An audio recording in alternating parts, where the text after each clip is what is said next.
Hi guys, I'm here with Yori from Beyond the Summit. Hello. Hi. How do you enjoy your stay here so far? It's been good. This is my third star ladder, first time in Romania. It's been fun. The weather's a little bit better here than it is in Kiev, so I've been enjoying it. It's cool to see star ladder at a whole gaming event and not just its own standalone thing. To see the other games and the really excited crowd, so it's been fun so far. How do you like the venue, by the way?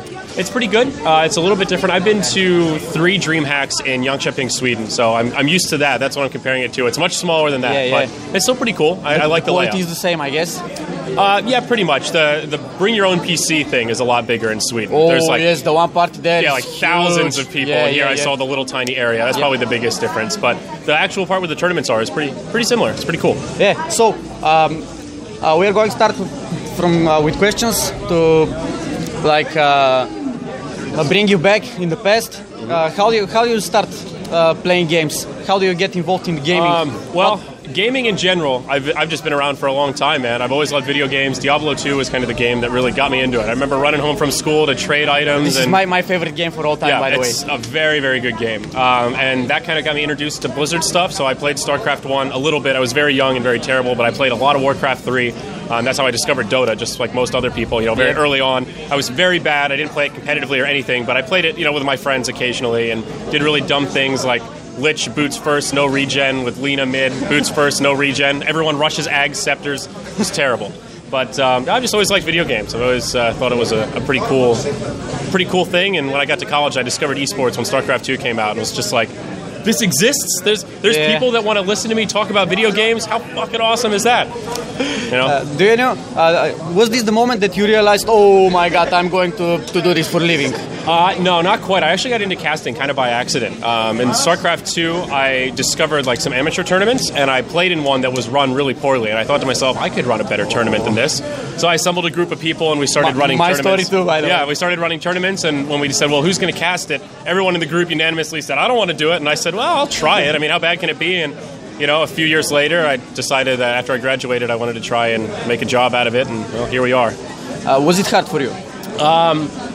Yes and no. It was a little bit easier for me because I started when I was in undergraduate study for university. So I started about halfway through. So I had a good 2 years while I was a student and had a lot of free time. Yeah. So in my free time, I just practiced casting and played a lot of video games and streamed tournaments and saved my money to travel to events. In 2012, I went to every MLG in North America that year and some in 2011 as well. So I just traveled around just to watch them, like a fan? Yeah, to watch some events. I got pressed to do coverage and do interviews and stuff, but mostly just to network and meet players. It's a lot. At the time, it was a lot easier to get StarCraft players to do show matches and stuff. If you'd met them in person, then you send them an ad, say, "Hey, I talked to you at MLG," and then they're more likely to accept you and actually talk to you.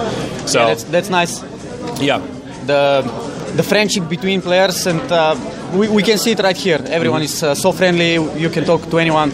So I know what you mean. When was the first tournament you got paid to cast? That I got paid to cast? Yeah. Well, I started off paying to cast. I was sponsoring my own little micro tournaments for $25, $30 a week with big opens just so I could have something unique to cast. That would attract 1 or 2 decent StarCraft players. There was a website called itsgosu.com, and when I started doing Heroes of Newerth, they paid me $50 per tournament that I would cast. So that's the entire bracket, everything. That's basically a weekend. And I wasn't only a caster, I was also the lead admin. I was in charge of organizing the team, doing the content. So I got paid, but it was next to nothing. It was close to slave labor. I didn't really start making an okay wage until I got hired by Honcast, and they paid me $500 a month for 30-ish hours of work per week. That's nice. How did you get involved in Dota 2? Well, like I said, I always kind of played it casually. I kind of knew what it was, and when Heroes of Newerth came out, one of my online friends had an extra beta key and gave it to me and said, dude, this is, before Dota 2 was a thing, said, this is like Dota 2. This is Dota, except it's on a better engine, you can reconnect, they track stats, it's just better. And at the time, there weren't many S2 heroes. It was mostly just Dota clones, so it was actually like a mini version of Dota, a Dota 1.5, if you will. So that's how I got into Heroes of Newerth, and then I kind of worked my way up and eventually ended up quitting to try and make the switch over to Dota. So I was really involved in the MOBA scene before I was involved in Dota 2, so I was kind of like keeping tabs on it before I started casting it and made the dive full time. I really switched when I started Dota Radio at the end of 2013. Like the fourth quarter or so was when I did the audio only thing that kind of got some traction and ultimately is what got me noticed by BTS. Yeah, so this is the reason you got picked by them. Pretty much, yeah. I went to MLG Columbus in 2013, and that was kind of the peak of doing Dota Radio. And MLG, I was going anyway, and they gave me a free VIP pass to be on the analyst couch. So I was in the VIP area, and I got to network with everyone. And that was when I first met the Davids. And I had dinner with LD on that Saturday night.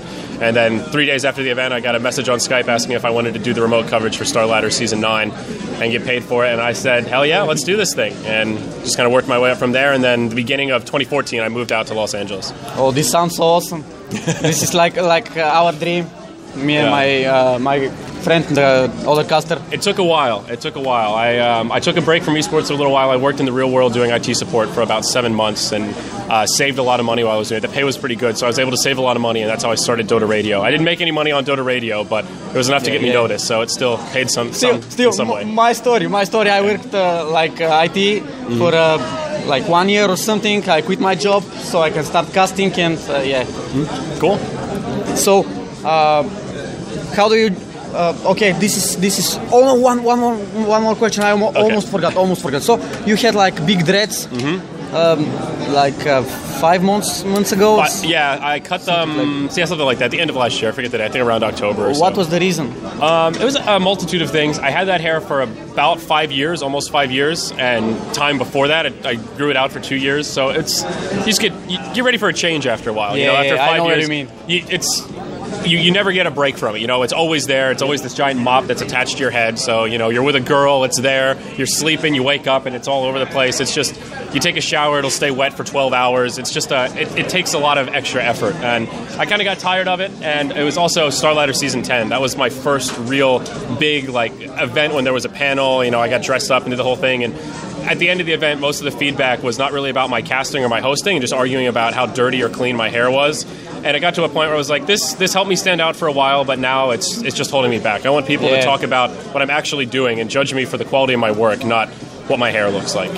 So I really think that we're gonna get along really well, because I used to have a long hair too, and I know what you mean. Yeah. But really, the appearance is something that gets judged by people a lot, especially in this industry. It's really important. It's actually insane how much just the perception of people has changed. Right? I get people that send me messages. I hated you before. Now you got a haircut. I'll be your fan. I'm like, well, okay. I mean, thanks. I think, but I don't understand why the hair is really. I mean, you should be listening to me, not really looking at my hair. This is we casted Dota 2-1 like 2 months ago or something like this, and I got a nice suit and stuff like this, and people around me were like, "Oh, you look so nice. That's so cool. That's stuff like this." And I was like, "Same person. That's just me. That's just me. Yeah. I'm just casting like always." Yeah, it's just the reality of the industry. Yeah. Sadly, it's the reality of our life, not this industry. But anyway, okay, let's move from this topic. How do you see the scene right now? Not so far, but right now. Do you enjoy the meta? Do you enjoy the how can I say it? Do you enjoy what teams are doing? Do you enjoy what Valve is doing? Well, that's a really loaded question. I can probably talk about that for a couple hours. I think everyone's getting tired of this patch. I'm getting tired of seeing Troll and Axe and Mask of Madness. Yeah, everything. I'm glad that IceFrog has actually announced that this is going to be the last big tournament on the patch. So the next patch is coming really soon. So I'm looking forward to that. I'm excited to see how he's going to tweak some of the really big heroes right now. Like Troll is a really interesting concept for a hero, and there's a lot of ways you can change him to make him not as strong, but changing him to make him still relevant is really where the magic comes in. So I'm looking forward to that. I think in general, Dota is in an okay place. We're starting to see some burnout in fans in terms of just crowdfunding in general. People aren't spending as much on just DLC and cosmetics as they used to, and I think some of that is just the nature of things are getting a little bit stale. There's only so many Juggernaut sets you need, only so many couriers you need before you just don't see value in buying them anymore. So I think that's something Valve needs to address. I think there are definitely some issues right now with tournaments being kind of controlled by hats. So to speak. There's just this really weird sort of symbiotic relationship between workshop creators and tournament organizers, where a big tournament can kind of guarantee items get into the game, but you need high quality items to sell tickets, and it's a very strange relationship, and I don't know that it's and I don't know that it's good long term for the scene, as that struggle continues, as workshop artists want more money and tournament organizers want more money. I think there's going to be issues there in the future. The people want better quality of the items and stuff like this. They want new icons, new animations and stuff like this. One of the big issues right now is that LAN events are not really that profitable.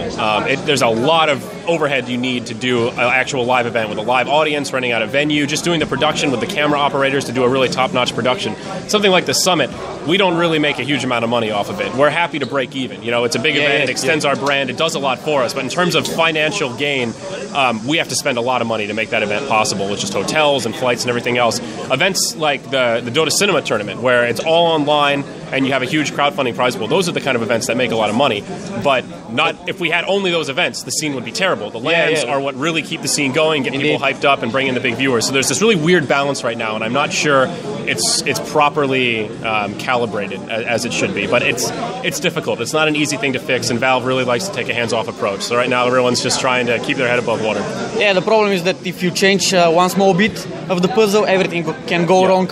Yeah, so exactly. It's really hard to balance this. It's tricky. The Summit, by the way, as you mentioned, it is one of the unique tournaments in the scene. We have in StarCraft 2, we have Home Story Cup, something like this. It's really fun to watch. It's something that I hope will continue to appear. Yeah. Like the Summit 4, 5, 10, whatever. I hope so too, man. And this is bringing some freshness to the scene.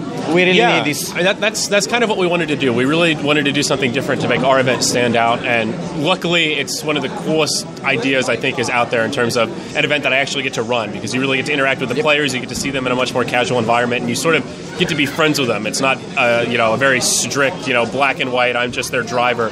They actually, you get to talk to them and interface, and it's a really cool experience. The biggest problem we have with the Summit is that it's almost too serious, where we wanted it to be this fun, relaxed environment, have a few beers, talk some shit on the couch, and the prize pool's so big that teams don't want to do that. They really want to be serious. They want to be focused. In their downtime, they want to watch replays, sit with their team, and make sure they have every edge possible, which you can't blame them for. We certainly can't fault them, but it's just one of those strange things where we almost wish our tournament was a little bit smaller so that players could come and actually just relax. Finding that happy medium for us has been a little bit of a struggle. But the problem in this case is that if you offer a small prize pool, then we can't get the big teams. Exactly. That's why it's tricky.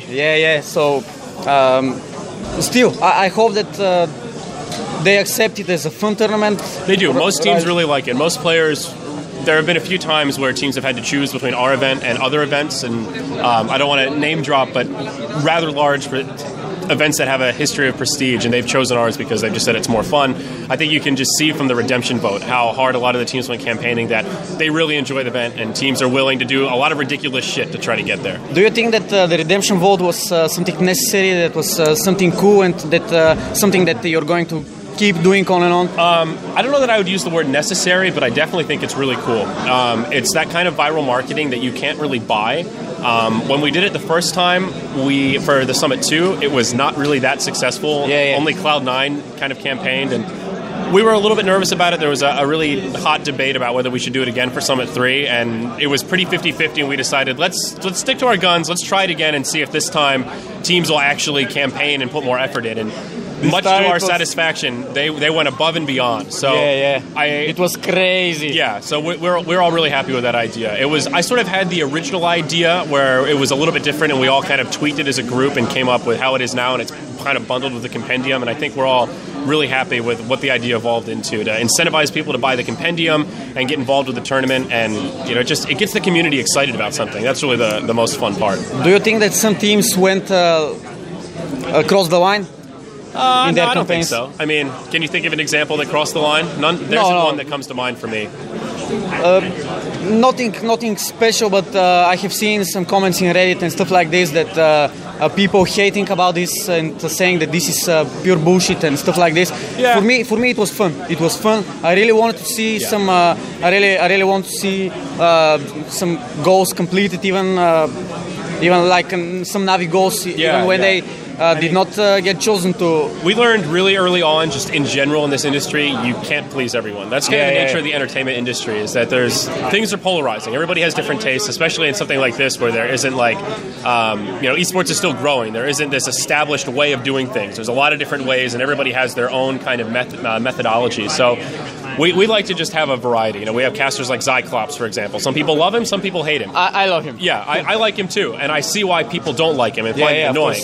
And, we wouldn't put him on like the grand finals for a LAN event, but we're still happy to have him provide some versatility on our channel and do things a little bit different. So in that regard, I mean, as long as the majority likes the redemption vote and teams seem to enjoy it, then we're going to keep doing it, I think. Yeah, that's cool. I approve this. So everybody is looking, of course, ahead, and what we see ahead is the international. Are you excited about the tournament? Absolutely. TI is always something to look forward to. I've only been to one. I was at TI 4. BTS took me. I did some press coverage because I wasn't invited as an official caster, but I'm very hopeful for TI 5. This year is going to be different, I'm sure. I've put a lot of blood and sweat into Dota in the past year and a half, so I'm feeling pretty deserving of an invite to some degree. We really don't have much info about what the tournament's going to be like, if it'll be comparable, if they're going to expand talent, if the group stage will be similar, if the qualifiers will be similar. We still don't really know. It's a big question mark. So I'm excited to hear the announcement, just see what Valve has in mind. As you said this, do you like the tournament format of TI3 better than TI4? Because I think that TI4 was not so hyped as TI3. Yeah, I mean, the key difference is just the amazing grand finals. TI3 had literally the best grand finals I think you can hope for, where you have a game 5 that goes down to the wire with some of the, like, thinking about it, I'm getting nerd chills right now, and that's really hard to live up to, and I think TI4 was going to be disappointing regardless, just because TI3 set the bar so high for a premium event. In terms of the total format, I don't know. I think they both have some positive qualities and poor qualities. For TI4, the big thing was going through the winner bracket too quickly. One team that's going to be in the finals, I think that really kills the hype getting to the grand finals. Other thing for me that killed the hype was some teams go there, they stay there, but they never went to the main stage.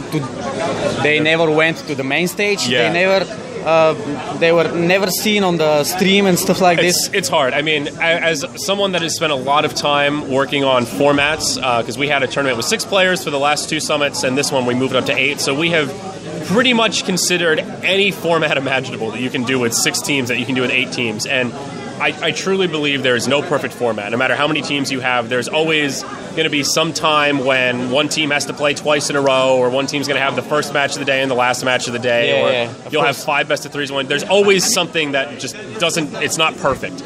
So I would say the TI format has never been perfect, but I don't know that it actually can be. So I hesitate to criticize it too hard, because I can empathize with how difficult it is to really try and find that maximize a hype experience, but also fairness. Because you can have the most fair format ever. It's just boring as hell to watch. So you have to find that happy medium, which is really no easy feat. Well, in general, the gaming has a lot of users. No, I mean, we have to grow a lot. Because as you see, the football, the American football, baseball and stuff like this, they're 100 years old, stuff like this. I'm not really sure the time of it, but okay. But still, the esports is young. We have a lot of way to. We do. Esports in general is growing like crazy, not just Dota. Everything. I mean, everyone likes to talk about the Dota fans hate League and League fans hate Dota, but I try to look at the big picture and think about all the things that Riot and Blizzard and all these other companies are doing just to get esports to that next level, and they sell out the Staples Center for LCS, and they get segments on HBO and on ESPN. Even though it's not our game, it still helps spread the word to people that have never heard the word esports before, don't understand that video games is a social experience that you can make a career out of. So I think we're making a lot of progress, but there's still a lot of progress to be made. Well, okay, thank you for the interview. Any last words? Not really. If you want to follow me on Twitter, @ZayoriTV, that's pretty much all my social media. Twitter's the best. Other than that, glad to be here. Thanks for the interview. I appreciate it. Good luck to you guys. Hope you can keep growing. Yeah, thank you. Good luck in the future. Thank you.